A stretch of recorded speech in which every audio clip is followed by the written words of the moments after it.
Okay, thank you very much. Thanks for the invitation. So indeed, I'll be talking about what I'm going to call how to encrypt a functionality. It's more commonly called within the field the question of software obfuscation. As I've learned from talking to people outside the academic community, this is a horrible, horrible word, and so I'm trying to describe it slightly differently, also to evoke different intuitions. So what do we mean by encrypting a functionality?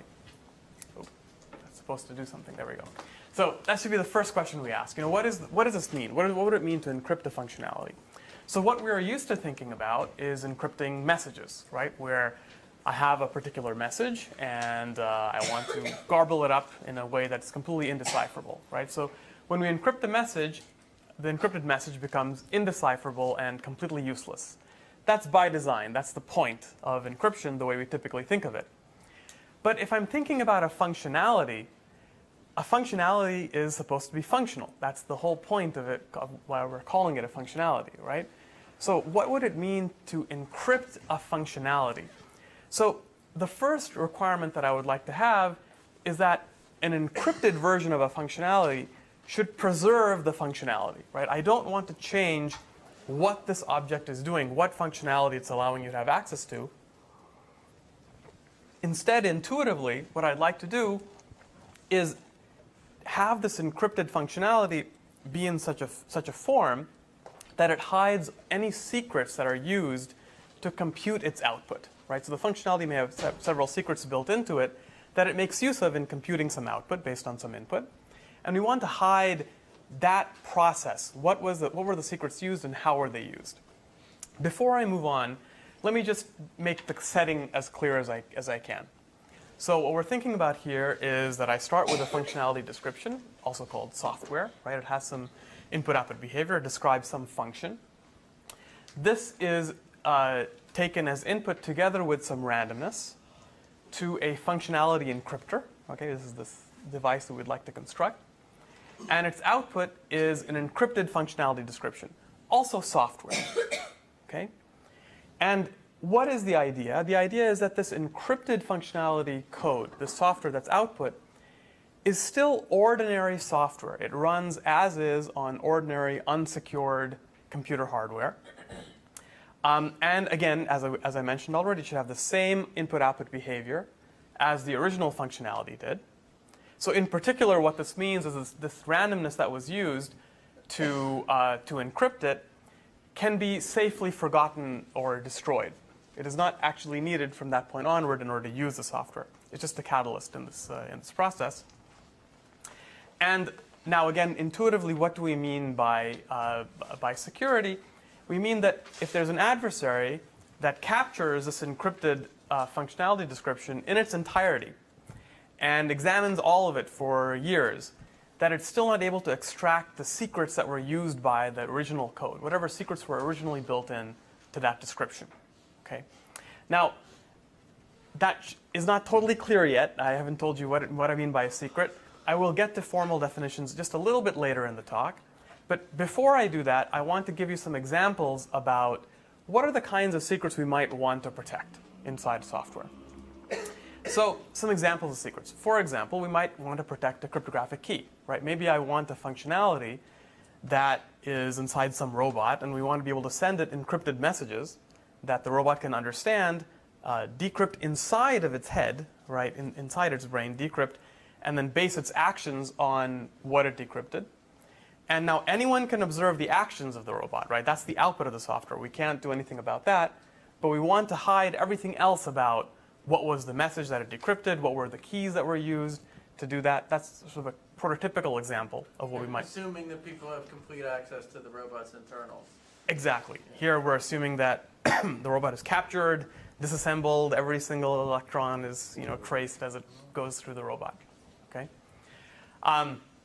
But there are other kinds of secrets, right? For example, we might want to have some software that looks nice and innocuous, but actually has a hidden backdoor, right? So maybe there's some very rare input, you type in the special input, and then all of a sudden it gives you access to some much more interesting functionality, right? And we want to hide not only what is this mysterious password that gives you access to this backdoor, but even the existence of the backdoor, right? That's the kind of thing we might want to hide. Although the fact that it's encrypted might hint that you're having... Yes, right. We will actually get to that at the very end of the talk. I'll mention a little bit about things like that. Now, more generally than a hidden backdoor, other examples of secrets we would want to hide are rare inputs, right? So a functionality, again, we're giving out the functionality. Anyone can try out inputs and see what the outputs are. But there may be some rare inputs that are hard to find that cause special behavior. An example might be if you have a control system for a nuclear power plant. Maybe there are a few situations that it can't deal with, and it leads to some fail-safe mode, right? So we don't want necessarily someone who captures the software to figure out what it needs to do to the sensors to make it go into fail-safe mode, right? So these are just some other examples. Sorry, can I ask you? Sorry. Yes. I'm just confused a little bit about this. So in the encrypted version, this behavior would still exist? This behavior would still exist. It's just that by examining the code, we don't want to give you any clues to what those rare inputs are that cause it to behave that way. So you would know that such a rare input existed, but you wouldn't... Well, you would know that it might exist. I mean, you don't know anything beyond what you can, well, intuitively, all you can observe is the input-output behavior of the software. But for instance, by examining it, you could see that a certain input produced a certain output, but, yes. But you just wouldn't know how to do it on this... Well, no, again, suppose it's a rare input. So if you're given it as a black box, it's hard for you to find that input, right? That's what I meant by this type of a secret. So how does that sync up with being able to examine the internal structure of it? No, that's the contradiction. The point is you can see the entire code, and yet you don't know if there are such rare inputs. If they are, what are they? All that should be kept hidden from you. Okay? All right. Oops. Okay, that was not intentional. Right. Now, there are also other types of rare inputs that might exist in a piece of software, like vulnerabilities, right? Unintentional rare inputs. Maybe when the software designer was writing the code, he made some mistakes. Now, we're all good software developers, so we tested it very, extensively. This is a rare input that you wouldn't normally find, but it's there. And if that rare input was found, then it could be used to exploit this vulnerability in the software. That would be a nice thing we would like to hide, right? What is this rare input that causes this bad behavior? And the point is that we don't even know what those are. Right, indeed. In this case, the person who's applying this functionality encryptor doesn't even know what he's necessarily hiding, right?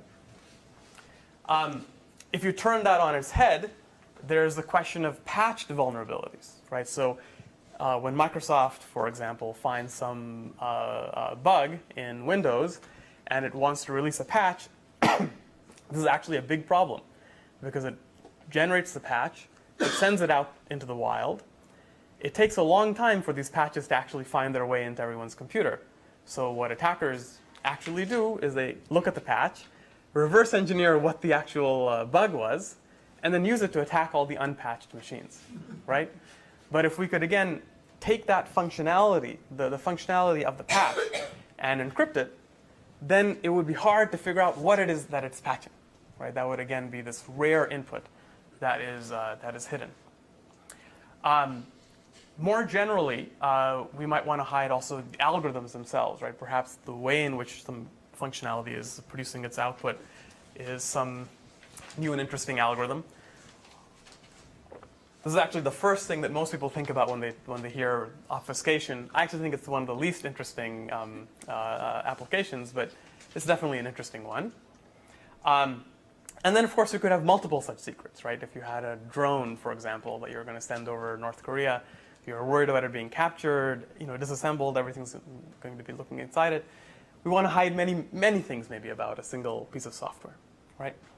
So this is the problem that we want to solve. These are the kinds of secrets we'd like to protect.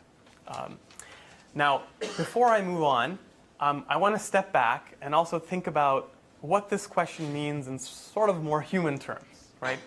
So basically what we're asking here is, can you keep a secret even if an adversary captures your brain in its entirety, watches every neuron firing in your brain, every electron moving around, while you are thinking about the secret that you want to protect, right? That's the human analog of this problem.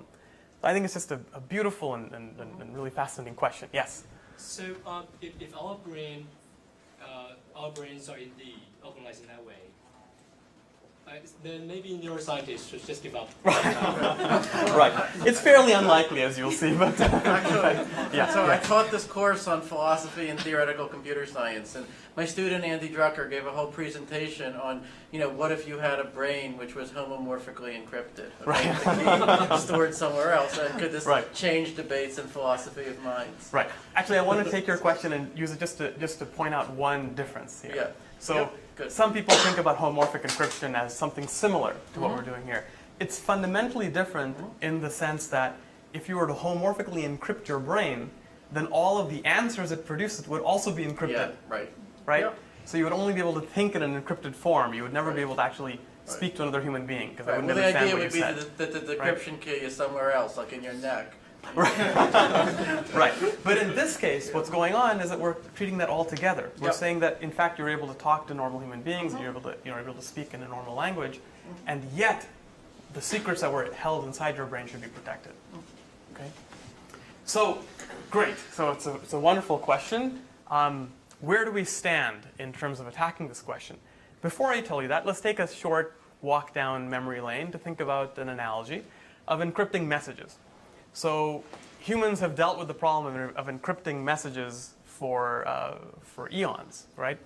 And if we go back a couple of eons, well, cryptography was really an art, right? And if I wanted to send a secret message to someone, something I might do is call my friend, shave off his head, write the message that I want to send on his scalp, wait for his hair to grow back, and then send him along to deliver the message, right? This was an actually used method in ancient Greek times, indeed, yes. The round trip time is horrible. Yeah, round trip. There are many vulnerabilities here, and very many drawbacks.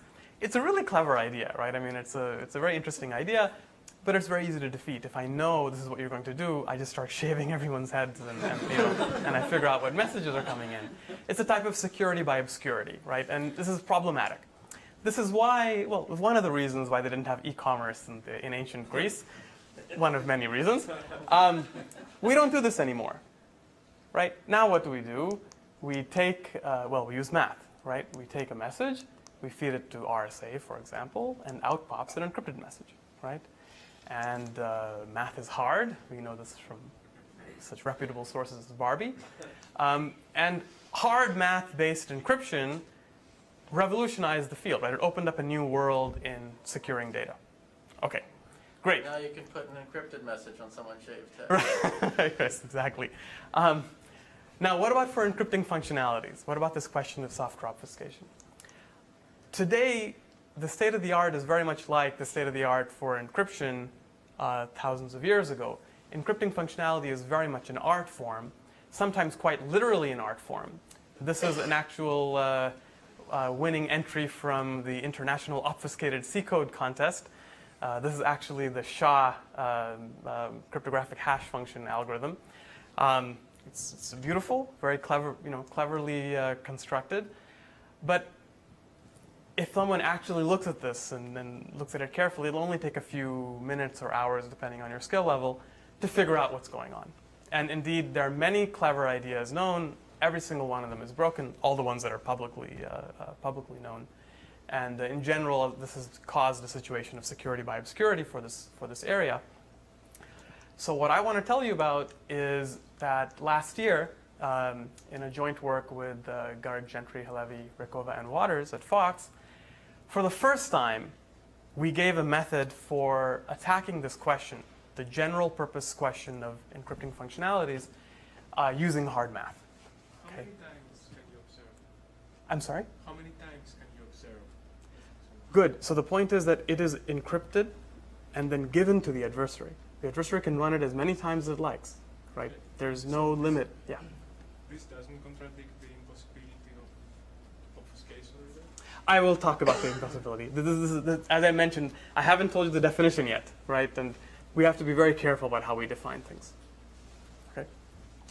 So this is just the add portion. I'll clarify this in a moment. So hopefully this will open up a new world for secure computing in some perhaps similar way to math-based data encryption did. I do want to stress that while this is a polynomial time transformation that we have, the polynomial is very large and the overhead is far too large for practical use at the current moment. So it's very important for me to make that clear. Before I get to definitions, which I definitely want to get into, let me take a slide aside to look at this question from the viewpoint of compression. So let's think about it this way. First of all, from now on in this talk, when I talk about software, I mean by that a Boolean circuit for some function f. Okay? And let's take this viewpoint. What is software? Software can be seen as a way of compressing a function, right? If you write down a function as a truth table, that can be very, very big. Software is a nice, compact way of describing a function, right? In fact, it's an essential way you can think about software. Now, when we think about, and indeed another point here is that if you want to perfectly encrypt some functionality, just provide the truth table, right? The truth table will only give you input-output access. The problem is that the truth table will just be too big in most cases to be, for this to be a reasonable solution. Now, when we think about compression, we see one of the contradictions here, right, or one of the seeming contradictions. In general, how do you compress things? You compress a string by revealing or exploiting the structure that is present within that object, right? If you think about the classic Lempel-Ziv algorithm, it essentially reveals a context-free grammar for the string that you want to compress, right? And this seems very essential. This is our basic intuition for how compression should work. And yet, what is this question that we're asking, right? The functionality encryption question is basically asking, can you compress a function without revealing its structure? Right? Is this something that we can do? Clearly, this can only make sense with respect to a computationally bounded adversary. That's what we're considering here. Okay. All right.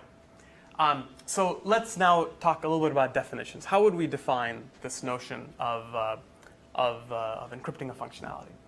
So perhaps the most natural definition is what we call the virtual black box definition. This is the definition that we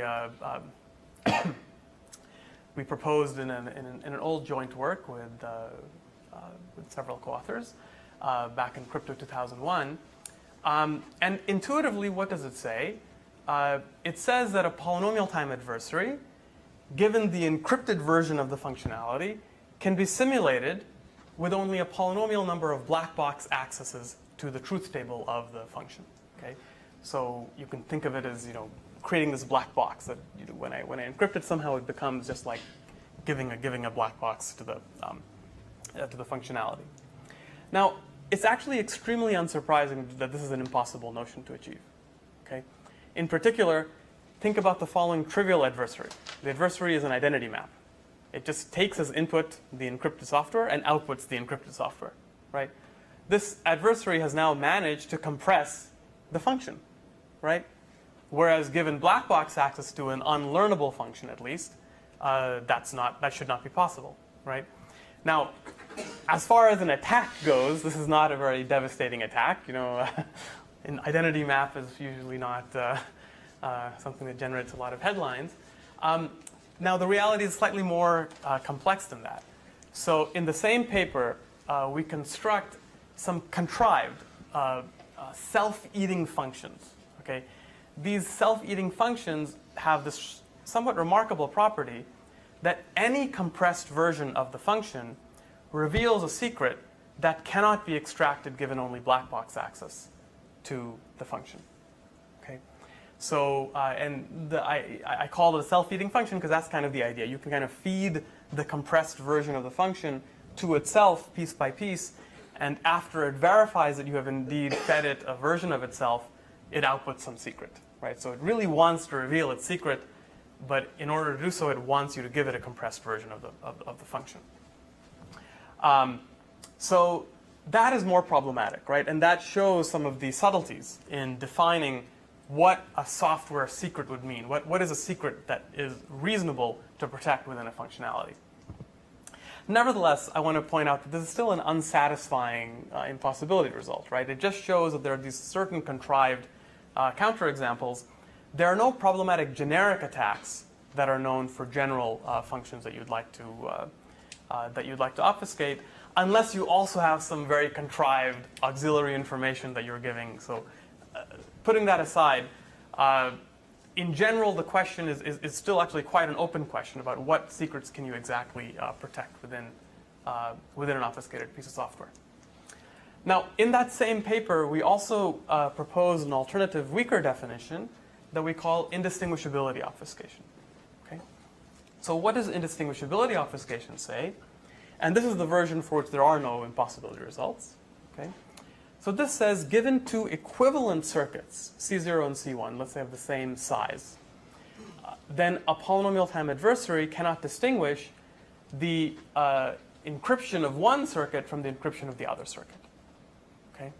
So this is saying that, this is kind of an information theoretic viewpoint on encrypting a functionality, right? It's saying that among all the different compressed versions of a particular functionality, after encryption, you can't distinguish one from the other, right? Now, and I want to stress that there are no impossibility results known for this notion. Another thing that's interesting about it is that it captures a notion of best possible obfuscation. So let me tell you what I mean by that. This was rigorously formulated by Goldwasser and Rothblum in 2007. Suppose that you had a circuit C that had some ideal obfuscated form C prime. Okay, it hid every secret that was within that circuit that was worth hiding. Okay, and of course here I really mean a distribution over circuits and a distribution over ideal encryptions. Well, now let's think about it. If I look at my indistinguishability obfuscation, this encrypt functionality, and I consider what happens when I encrypt the original circuit, and then I also consider what happens when I encrypt the ideally obfuscated version of it, by the definition, these are indistinguishable to the adversary, right? So that means, in fact, whatever needed to be hidden was already hidden by the indistinguishability obfuscation, right? This captures this idea. And you can kind of abstract this out by saying that, essentially speaking, up to some issues, there are some technical issues with the size of the circuits here, but up to those technical issues, indistinguishability obfuscation hides all hideable secrets, right? If it could have been hidden, then we can hide it. If it can't be hidden, well then, of course we won't hide it. Yes? So actually, neither of these definitions captures a lot of the examples that you gave. For instance, yes. The backdoor, that's a different function. Absolutely, yeah. So indeed, from a theoretical standpoint, it's a very interesting question, and it was really open for a long time. This is cute that it's best possible, it has these nice properties, but is it actually useful for anything? And that was largely an open question. We now have substantial evidence that it's actually very useful for a number of applications. I probably won't get to that in this talk, but there's some work that I had with my student Brent Waters, where we showed how to use indistinguishability obfuscation to construct a lot of classical cryptographic objects, and also solve some open questions, and sort of the floodgates have opened, and there are many results now. So, yes. Can one formalize a notion of something that's almost a black box, except that it can take its own description as input? And then, I'm wondering, could you say that right. Indistinguishability obfuscation gives you, that behavior, basically? Or it works every time you cannot do something contrived like this, right? Right. I'm not sure about that. It's a little bit, see, because you can also have like two pairs of snakes eating each other, right? So you have to be very careful about how you define such things. So anyway, in this paper, the Fox paper, we gave the first mathematical candidate for indistinguishability obfuscation for general circuits, based on a concrete assumption over ideal lattices. I actually will not state the exact assumption in this talk, but you will see the flavor of it later on. So this gives this kind of best possible obfuscation. And as I mentioned, we can use it to actually achieve a lot of interesting cryptographic objects. Not everything that I mentioned in the first slide we know how to do with indistinguishable obfuscation, but many things we can do. Now, on the other hand, I mentioned that the negative results that we have for virtual black box obfuscation are somewhat contrived, right? These weird self-eating functions, these are not the things you would typically want to obfuscate, right? So this is still a very open area to try to understand where the boundary lies. However, we have some evidence that the obfuscation mechanism that we've come up with does give you some type of virtual black box protection. Let me be more clear about that. So we can prove an unconditional result that says that if your adversaries are limited to certain natural algebraic attacks, okay, then indeed we can actually achieve the virtual black box notion. Okay, so that might be somewhat confusing. We have actual counterexamples, and yet I'm saying I can unconditionally achieve it. This is because those algebraic attacks prevent you from feeding yourself to yourself, because you're using some algebraic structure as a black box, and the functionality will be making use of the internal structure of that algebraic object. Okay. But it can be seen as, again, as some heuristic evidence that the construction will hide all the secrets that are present in natural software, whatever that means. I mean, this is just a heuristic evidence. I also want to mention, although I'm not an expert in quantum computing by any means, that so far there are no known polynomial time quantum attacks to the methods that we'll describe, and I'll try to focus in later on why that is, where the boundary seems to be in terms of understanding that, to the extent that I understand it. Okay, so good. So how do we do it? Before I jump into the actual math, let's take a kid's view of this. Okay, so I'm going to describe what the functionality in encryption should mean by taking an analogy to magic tricks. Okay, now I'm very fortunate to have a 5-year-old and an 8-year-old two boys, and it's a very fun age because at that age, kids know some math, but math operations that we think of as being trivial are highly complicated for them, right? These are very computationally intensive operations. So you may have heard of the following math trick for kids. So you say, write down a number between 1 and 10. And the kid dutifully writes it down. Then multiply it by 2. Difficult operation for a kid, right? So carefully figure that out. Multiply the result by 5. Again, difficult operation. Now divide by your original number. Okay, dutifully he does it. I will guess the answer. The answer is 10. The kid is amazed, right? Wow, how in the world were you able to figure that out, right? Really remarkable. Now, what we would like to... It might not only work with kids, I think. Yes, we are in the United States, you're right. Everyone was actually solving an equation in their head, but everyone will do that. Right. And if your kid is not good enough in math, you might be wrong. These are also true. These are outside the model, okay? So, all right. So what's our idea? The idea is that we want to think about this in an analogy to this, that we want mathematically encrypted software to feel like this to the adversary. The adversary should feel like the kid felt in this math trick, right? In this magic trick. Essentially, the encrypted software will be the sequence of mathematical operations where each operation looks completely random and unrelated to whatever the original software was, right? But again, the adversary or the user dutifully can carry out these operations. But then finally at the end, somehow everything will cancel out, right? All of the randomness will cancel out, and you'll only get revealed at the end the output of the software, right? So this is what we would like to be able to do. And again, looking back, the adversary, just like our kid, can't look back and figure out, because of his computationally bounded nature, where this cancellation took place, how it happened, and how this output was suddenly formed at the end. Okay?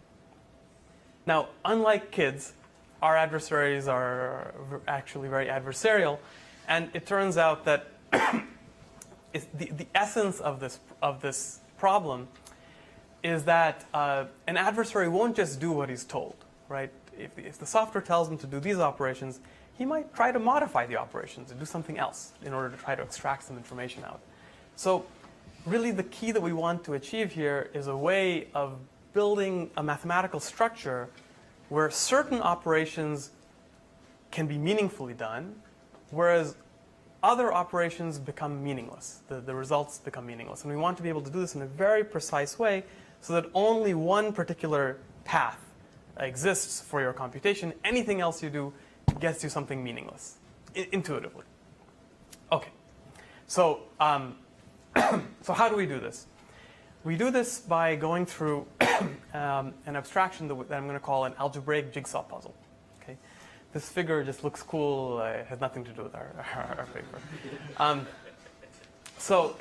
So what is the building block of an algebraic jigsaw puzzle?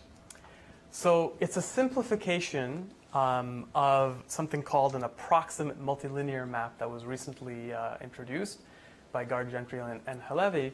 Our simplified version of it actually eliminates a lot of cryptanalytic techniques that were problematic in the original case. Something like this can also be done over the integers. I'm going to describe to you a polynomial-based approach. I want you to think about this algebraic jigsaw puzzle as kind of a two-party game. Okay? One player in this game is the jigsaw puzzle maker. Okay? This is the guy who makes these certain algebraic values using some secrets that he has. Excuse me. And he gives these values to the other party, which is the jigsaw puzzle solver. Okay? It's a non-interactive game. The jigsaw puzzle solver has a particular algorithm in his head that he applies to these values that he's received to put these pieces together. Okay? And at the end, when he's put all these jigsaw pieces together, he should be getting, at the end, an encoding of 0. Okay, I'll make that clear in just a moment. And if he gets an encoding of 0, then he outputs 1, otherwise he outputs 0. Okay?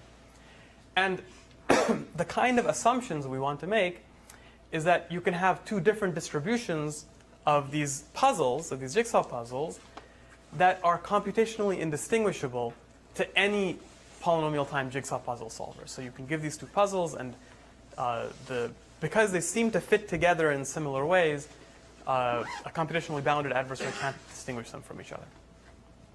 Let's get more, as I already mentioned, only certain algebraic operations will make sense. That's the idea. That's the key point that we want to achieve here. Okay. So let's get more. Let's get our hands dirty a little bit more. So we'll be working we'll start with looking at polynomials over the integers, modulo a cyclotomic polynomial x to the n plus 1. Okay? And we'll also pick a random large prime q and look at the same thing mod q. Okay, the same object mod q. Now, x to the n plus 1, the way we choose it, n is a power of 2 here, is irreducible over the integers. And as a consequence, it's not too difficult to see that the version over q is a pseudo-field. So almost everything has an inverse. There are just a few bad zero divisors around. Okay, but we can think of it essentially as kind of like essentially a field. Okay, now what does the puzzle maker do? What does the jigsaw puzzle maker do? He selects a bunch of random secrets. Now the first secret that he selects is a small polynomial g, where by small I mean that the coefficients of every coefficient is small. I won't actually ever define exactly quantitatively what I mean by small, but there's some flexibility in how we can define it. If you want, you can think of it as being polynomial in n. Okay. And he picks such a small polynomial g subject to the constraint that when you mod out by the ideal generated by g over the integers, so again with the original ring, then we wind up with something of order p, where p is again a large random prime. Okay, let's just think about that visually, what it means, and some simple consequences. Nothing deep here. So again, I have this small polynomial g. I look at the lattice, right? That's generated by the ideal of G, right, generates a lattice over the integers. And the fact that when I mod out by the ideal G, I get a prime means that there's exactly a prime number of points inside this parallelepiped, right? And what this also means, it's easy to see, is that if I start with any ordinary integer in ZP, or between 0 and p minus 1, then what I can do is I can move it, right, to its representative inside this parallelepiped, right? And this will have the property that a hat here will just be a plus some small multiple of g, right? And now why are we doing this? Because p is gigantic. So an element in ZP could be very, very big. And notions of big and small are going to be very important to us, okay? So by mapping it back inside the fundamental parallelepiped here, we get a small polynomial that acts like a, right? So, good. All right. The puzzle maker will also have some other random secrets. These will just be large random polynomials in RQ, okay, z0 up to zk. Now, I want to make these puzzle pieces, right, that I want to be able to give to this jigsaw verifier. So if I want to encode a element A in ZP, so I'm going to be working essentially over ZP here, at a level which corresponds to the set 0, okay, then what do? I take this element A, I map it to its representative, okay, a hat that I just drew, and then I add this random noise. Okay, I take another small polynomial r, and I add a hat plus r times g, right? So just looking at the picture again, right? This is just saying that I'm keeping the position here. I'm just moving around, you know, by translating by some random element, small random element in the lattice. Okay. So essentially that's why this information about A here is preserved, right? Despite this random perturbation. How do you choose R? What's that? Which distribution you choose R? Right. So again, R, you can think of it as coming from some Gaussian distribution. It's not all that important, but it's a Gaussian distribution with small coefficients. Okay. It's actually not exactly the way I drew it here.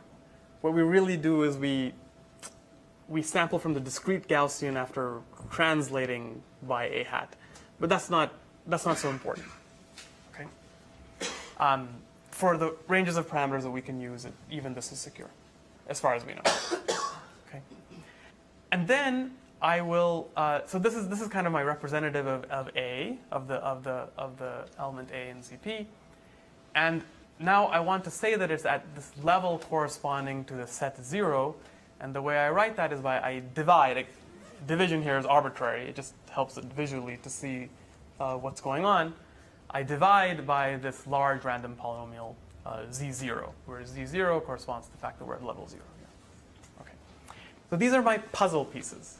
Let's think now about what are some natural operations we can do with these puzzle pieces, and what are things that won't work. And sorry, I should make one point here. This error term is critical, right? So the error term is something that we want to keep small. So as we do operations, we want to keep track of the fact that this error term is small.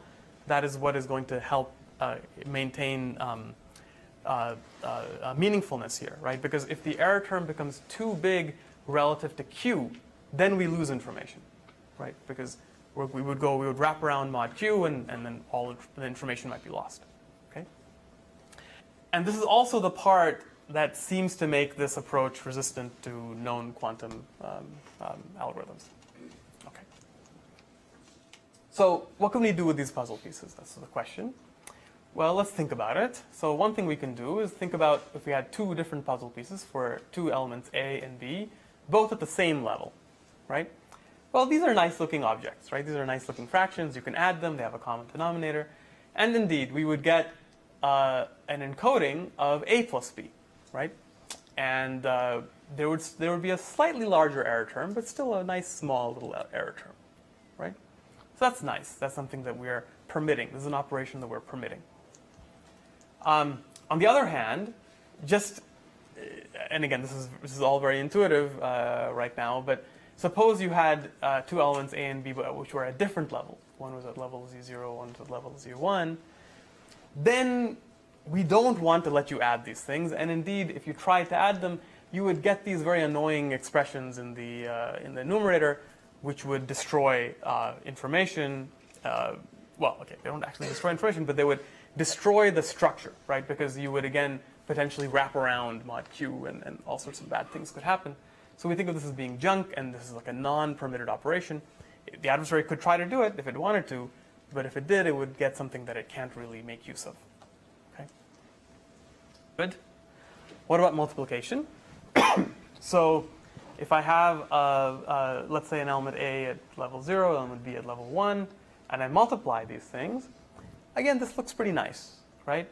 So we would now, the only thing that would change is now the denominator has 0, 0, Z1 in it, which is now means that it's an encoding at the set 0, 1. But again, we would multiply A and B, and we would get again now even bigger error term, but still small, right? Because everything we started with in the numerator was small. When you multiply two small things, it's still small as far as we're concerned. Okay, you can do this a few times. We can pick the parameters so that you can do these multiplications some limited number of times and not overflow the error. Okay. And another point, sorry, that I want to make is that note that multiplication jumps levels, right? So I can't do this at the same level. I can't take an encoding of A at level 0 and an encoding of B at level 0, multiply them without getting a squared term here, which I haven't told you why that's bad yet, but it will be bad. And this is what's going to enforce a type of multilinearity in what the adversary can and cannot do. Okay. All right. Similarly, another thing that an adversary cannot do is divide. Oh my goodness. How much time do I actually have left? Is it 15 minutes? Okay. All right. I will just give you some flavor of the construction, and then I'll have to skip a lot of slides. Again, if you try to divide, then there would be a problematic thing in the expression, which could cause things to overflow, cause things to lose their algebraic structure that we'd like to preserve. Okay? Yes? So earlier you said that when I'm trying to add two numbers using that are in different levels, you can jump. But yes. Can I see that as jumping the level? No, not really. So, sorry, let me go back. So when we added different levels, it's not just that we get Z0, Z1 in the denominator. The problem is that these Z's show up in the numerator, right? And these Z's, again, they have large coefficients. These are chosen completely at random. So in particular, their coefficients are, half of them are bigger than Q over 2, right? So we will lose structure mod Q. Coefficient for G being small is very critical here. Yeah. And in fact, even G will have some large things. So again, we'll lose the structure that we would like to preserve. Okay. There's one final piece that I need to tell you about in an algebraic puzzle to make it useful, right? So far I've showed you how to make these puzzle pieces, and you can combine them in certain ways, multiply them in certain ways. That's fine, but you always wind up with this crazy encoded thing, right? You can't. Someone who doesn't know these secret values, G and the Z's, will never be able to tell what it is that he's dealing with, right? So the final thing we want to do is let you check if an encoding is an encoding of 0 at an appropriate level, okay? So in particular, I'm going to look at the level that corresponds to the full set, 0, 1, up to k, okay? So what should an encoding of 0 look like? It should be a small multiple of G divided by this product, right? Now, I want to give you an ability to check if that's the case. This is going to correspond to figuring out what the output is. So the final puzzle piece is something that lets you check this. And we construct it in a very natural way. What I'll do is I'll give you the reciprocal of this part. I mean, I don't know what the R is, but I can give you the reciprocal of this part. And then multiply it by a moderately large polynomial, right? Not something that's really small, not something that's really big, but let's say q to the 2/3 size, right? Now, why am I doing that? Because now I can use this to test if something is 0, right? If I multiply it out, I'll get h times r. R, again, we're controlling. We're being very careful about what it is. It's going to be small, way smaller than q to the 1/3. So then we'll be able to test whether this polynomial is small or not. If it's small, then we know that we started with a 0. On the other hand, if I had some non-zero element, then I'm going to have something which has a g in the denominator. And again, g was a random small polynomial, the reciprocal of which is we believe to be computationally indistinguishable from just a uniformly random polynomial. Okay, so this would again destroy not only destroy structure, but it would with overwhelming probability lead to a large result. And the other point is that because we chose h to be moderate in size, you cannot use this zero testing element at any level except for this level. Okay, and that comes back to this multilinearity point that I was making earlier, right? We let you go step by step in a multilinear way up to this level, and after that, if you want to be able to test for 0, you're stuck. If you try to do anything else, then the zero test element becomes useless to you. Okay. Now, that's it. That is what these puzzles, what the building blocks for these puzzles look like. I gave you only a very intuitive description of why they seem secure, and that's because that's pretty much what we have. Okay, so with these objects, there are many cryptanalytic techniques that we've tried to break them. They seem to be resilient to that. So it's a new family of assumptions that we're making now, right? That when you encode in this way, that the adversary really cannot do anything except for these few permitted operations, and he can only do those in a bounded way. Okay, before the error gets too big. So, if you want to yes. quantitatively, is the issue of distinguishing between the inverse of the distribution over 1 over a small polynomial and the uniform, is this the main issue? Or? That is certainly one of the critical goals. If you were able to do that, then that would almost certainly break the scheme. But we don't know how to do that as far as we know. So just to give an example of what type of an assumption we might make, let's take a simple case where the k equals 1, so we just go to 0 or 1. And let's say what I do is I pick a bunch of numbers alpha at random, and I give you an encoding of alpha 1 times alpha 2, alpha 1 times alpha 3, and alpha 2 times alpha 3. Okay, at these levels 0 and 1. Now, why did I do it this way? It's because if you're only given the permitted operations, right, the ones that I gave you, you cannot construct alpha 1, alpha 2, alpha 3 over the level 0, 1, right? Because there's always going to be an extra term you won't be able to cancel out. Okay, so the kind of assumption that we would make is that if I gave you these elements, that's indistinguishable from me giving you the same elements, but with just something completely random instead.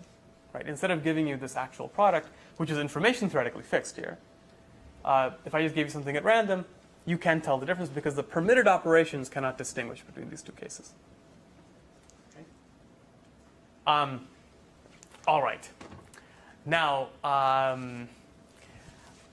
want to give you some idea about how we actually use these building blocks to encrypt functionality.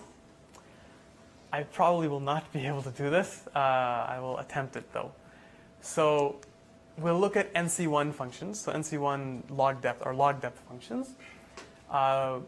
You can even forget what that means. The only thing that's important to remember is that such functions, there's this beautiful Barrington's theorem that can be applied, which let you encode every such function as a set of 2k, let's say, matrices. Okay? where if I want to evaluate the function at some particular input, all I need to do is multiply matrices according to the bits that are selected by the input. So in this example, if the input is 1, 0, then I would select the first matrix among these two, the second matrix among these two, the first matrix among these two, and so on and so forth, and I multiply them all out. And if I do that, then I'll get the identity matrix if the output was 0, and some other fixed matrix n if the output was 1. And it's efficient to find this. This is efficient, yeah. These are all of this is efficient, and anyone can do it. Okay. So, as a warm-up idea, if I wanted to obfuscate this program, right? This is a program now. Okay. Maybe what I'll do is I'll give out these matrices, except for the part that corresponds to the actual program. That's C here. I'll only give you the one matrix that's relevant. I skipped a step about this being a universal circuit. It's not that important. This is a terrible idea. It doesn't work at all, just because, again, it's a publicly computable function. So I can just see what matrices you give and read off what the circuit was, right? So I can just read off what the actual circuit that you started with was. But anyway, what do we like about this, right? What do I like about matrices and products? Why do I like this notion of computation? Because it's multilinear, right? If I'm multiplying a bunch of matrices, that is kind of the prototypical multilinear operation in the entries of the matrix, right? And I just gave you an algebraic structure which supports these kind of multilinear operations, right? So that's why we started looking at this type of a structure. Now what we can do is we can add some randomization. This is an old idea of Killian's, maybe even earlier than that, I'm not sure, but at least as old as Killian.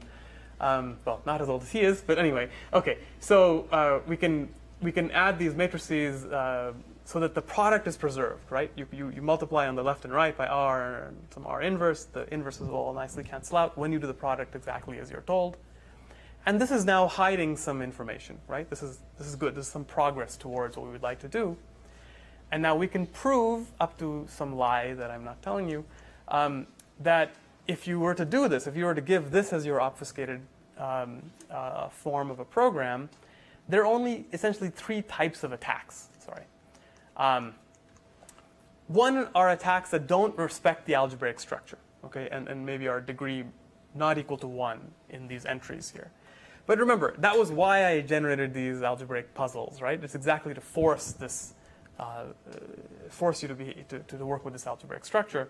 So this is the part that we're hopefully going to solve just by using these algebraic jigsaw puzzles.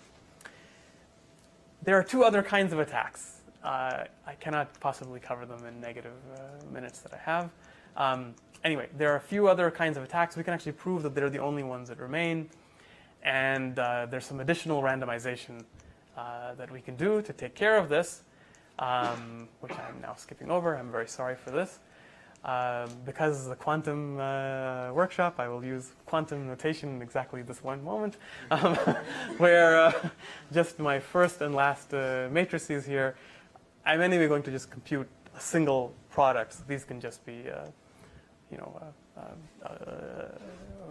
row and column vectors. Anyway, if you do all of this, then we can actually prove it. We can prove that if an adversary is limited to the algebraic attacks that are supported by these algebraic jigsaw puzzles that I presented, those pieces that I presented, then there are no attacks to this, even as a virtual black box obfuscator. Okay? And this is the best evidence that we have for our obfuscation methods, that they are secure, because we can rule out these kind of algebraic attacks. And when it comes to the underlying algebraic realization, the one I was just presenting to you, there we only have cryptanalytic evidence that it seems to be to resist both classical and quantum attacks. Okay.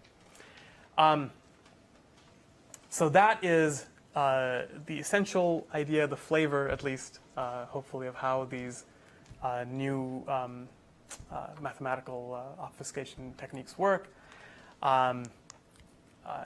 we can then bootstrap from NC1 functionalities to all circuits using fully homomorphic encryption. This is not too complicated, but again, I don't have time to go over it. I'm sorry. Again, one nice thing that this proof illustrates, though, is that here we only need to use the indistinguishability obfuscation property. We don't need to use anything stronger about it. Here I actually can present you the entire proof if I had more time. So anyway, to wrap up, now that we have mathematical approaches to general purpose obfuscation, it seems to open up a new world. Really, as the negative results suggested that I mentioned at the beginning, I think as a community we were generally very pessimistic about this possibility actually being there, right? Of being able to have a way of obfuscating general purpose software in any meaningful way. And there's a whole host of implications that are now being studied and proven based on these ideas. And one of the programs here is to think of this idea of indistinguishability obfuscation as being the hub for all of cryptography. That basically you can do anything that we did previously in cryptography by going via this this one object, but maybe more interestingly also solve lots of interesting new open questions. All right, I already mentioned some of these cute applications. Let me just mention one more thing because it was asked previously, which is there's this question of, well, if someone gives you an obfuscated piece of software, you would have to be crazy to execute it, right? You have no idea what this thing is doing. It's going to maybe encrypt your hard disk and send it to someone. I mean, we have no idea what it's going to do, right? So why would you actually want to ever use an encrypted software, encrypted functionality as an end user? So one of the things that we can do is we can combine this with ideas of zero-knowledge proofs, right? And I can provide you with an encrypted functionality and a proof that it's not too bad. You know, it hides some secrets, but only secrets that you're willing to have hid from you, right?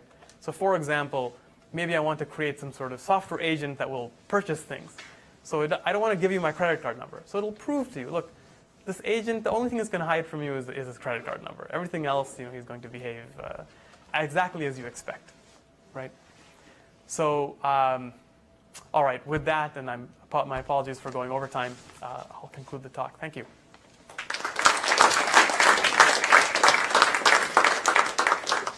Okay, questions other than filling out details? Is the last thing you said known, or what's known about it? This proofs of honesty. So again, in terms of, in principle, it's known, right? Because we can actually just combine zero-knowledge proofs that we already have together with these obfuscation techniques. So in principle, it's there. Here, I think this is still a beautiful research direction, where the research direction here is to find out, when can you actually use it to hide a meaningful secret? And we have one example that we've published a result about, although it's sort of a meta example. We're using obfuscation to build a better kind of zero-knowledge protocol, so maybe it's not all that interesting. But in that, we use another zero-knowledge protocol to prove that your obfuscation is good, and then you use it to build an even better zero-knowledge protocol. But I think the door is opening now, and there's a lot to be explored here. Other questions? So I remember I heard some other talk about multi-neural maps and the construction there. I'm not sure if it's the same or different. I had the property that if you take your element, which encodes something, and you cut off the bits from the end, then you have something which is, well, it doesn't uniquely, it lost information about what's encoded, but encoding the same thing several times gives you always the same output if you cut off the end. Right. This is the extraction property I think you're referring to. Is that right? I don't know what it was called, but you would need it, for example, if you use it for a key exchange or something. Yes. Right. Do you right. have this here too as well? It's irrelevant to us here. Yeah, the thing is why I'm yeah. asking is that I think that if you have this extraction property, then probably it would be quantum secure. Because I think then you can compute discrete logarithms. Right. Yeah. So indeed, one of the things that we're doing here is we're cutting a lot of very useful stuff from these approximate multilinear map constructions, but which we don't need, and which do eliminate some of these things. Now, there is, given the zero test, it is still possible to extract some information, but as far as I know, that doesn't allow for a quantum attack. Because I think if you have this extraction, you can run Shor's algorithm Right. more or less unmodified. So here the reason, let me just tell you the little bit I know. So the reason why we cannot run Shor's algorithm on this thing is because of those error terms. Yeah, exactly. Right. The point is that in Shor's algorithm, you have to compute a uniform distribution, right, over all things in ZP. ZP is a relevant quantity for us here, right? P is enormous, right? So when you're multiplying just by that constant term, think of it that way, that will itself cause an overflow for the error. P in general for us is much, much bigger than Q. So this is you'll lose, and then you'll lose functionality, right? There's Then, actually another Yeah. reason. Okay. The thing is, in Shor, you make this function table like a to the everything, and then you apply a Fourier transform Right. on it. And now if a to the something and a to the something plus order has not the same representation, your Fourier transform won't Right. recognize them as identical. now that's not the critical problem though. The critical problem will be that when you go far enough in that table, it just won't be the right thing. So when you apply the Fourier transform, you'll just get junk out. You can't multiply. You can't exponentiate. Again, the reason is because of the error terms, right? The error term will grow too much as you try to fill out that table. I'm not convinced that. I think the non-uniqueness actually, but we can talk about this Sure. offline Happy to. if you want. I think the non-uniqueness is more important. Yeah. Okay. Other questions? Sorry. Yeah. Can you control the size of your random matrices? I mean, it's a nice trick, but if they have to be too large, then you're also in trouble, right? So in this case, if we're using, for example, Barrington's theorem, they're just, in the version that I described, it would be 6 by 6. So these are not big. In fact, it even works with 2 by 2 matrices. There's a variant that'll even work with 2 by 2 matrices. So that's not a Or picking large matrices. but it's still incredibly inefficient. Let me be very clear about this, okay? This still would take a tiny little program and it would become petabytes in length. I mean, this is highly problematic right now. We need significant research that needs to be done in improving the efficiency. Yeah. Regarding the proof of honesty, Yes. so you say we already have zero knowledge proofs and with this, but proofs can in principle, interactive proofs can in principle require ridiculously powerful proofs to prove. Is there actually efficient proof? Yes, yes. Sufficiently efficient proofs exist for this type of zero knowledge. Again, remember, we're against computationally bounded adversaries. That's in any way inherent, right, in what we're doing. So once you have computationally bounded adversaries, then even non-interactive such things, I mean, even special kinds of these things exist. So efficiency from a polynomial time point of view is not the issue. Efficiency from a practical point of view, that's a totally different story, but yeah. Okay, let's thank Amit again.